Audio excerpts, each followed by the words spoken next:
Whenever you question how to live your own life, you're mostly thrown with people telling you to live the fullest, as in, don't give up, grind the hardest, still you're able to achieve yourself a win. Yet being in the middle of all these morally gracious outlooks, we humans, being the imperfect beings we are, tend to set aside the brake and in turn ignore the fact that we are imperfect just because we are sort of indoctrinated to not give up whatever the situation is, whether through surroundings, media we watch, or heck, anime. There are countless shows that, objectively speaking, heavily underline the necessity to grit, and no, it doesn't mean they are less realistic in any way whatsoever, but the audience are inclined toward emphasizing exactly the former, perhaps due to how they are represented. Which is what this tale of a sudden witch seems to distinctly set that a premiere episode could leave us questioning. We don't talk enough about embracing failures. So I came across the show while scrolling down the seasonal anime, and I didn't really care about this one cause whoa, this is just one of those slice of life Little Witch Academia or Moe Hogwarts. What the fuck? It's not only Coco's house that suddenly crumbled, but also my low expectation crumbling after witnessing her entire premise of coming-of-age tale, which was neatly produced as a show with the effort of all the creators just so we can enjoy 3 months worth of episodes. If we're gonna power scale fantasies, this is definitely free rent level. And yes, Kifrey looks exactly like Gojo, but that's not why I got here, okay? There, I said it, so please stop it. Because a show isn't always great only thanks to its revolutionary or out-of-the-box storytelling, as Witch Hat Atelier doesn't offer any of them.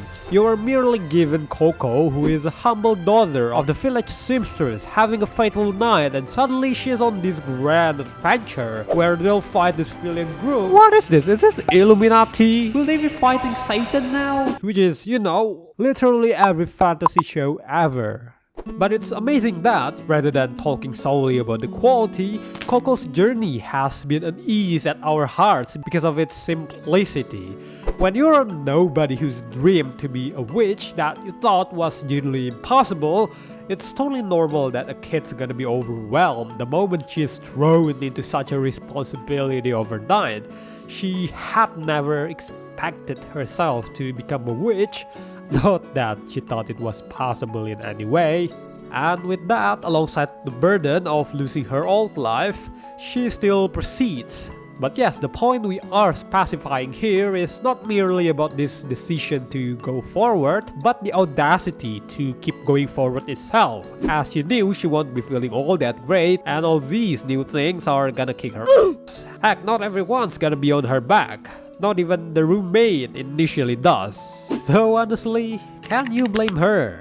Coco was this entirely new kid who could possibly get their entire system screwed by exposing how magic works while also messing things up during her apprenticeship. If it's not annoying in the slightest, I don't know what is.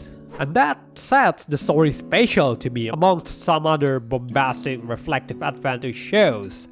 It presents Coco as a person who just keeps doing whatever the results are in situations that force her to challenge herself. She doesn't seem special at this point, nor does she predict any of this to happen prior.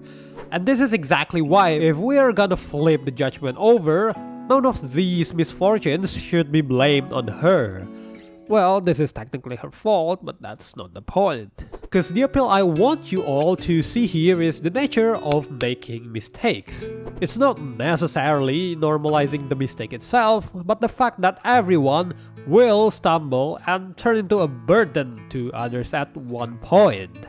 If you are in for something completely unknown to you, of course you're gonna struggle.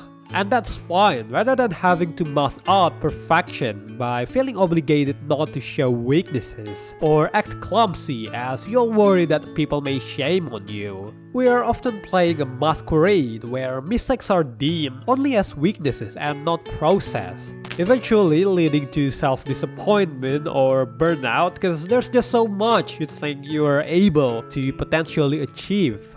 Yet as much as you are confident of the perfection you have over this or that, none of us will be staying at the peak forever. So often, the upgrade we truly need is the mindset, where this show of a little girl provided us a reflection that blunders, which will obviously let you or your friends and family down, are a part of us human beings. What's noble, however, is that we focus on the fact that it's just one of the steps to thrive into a better version of us.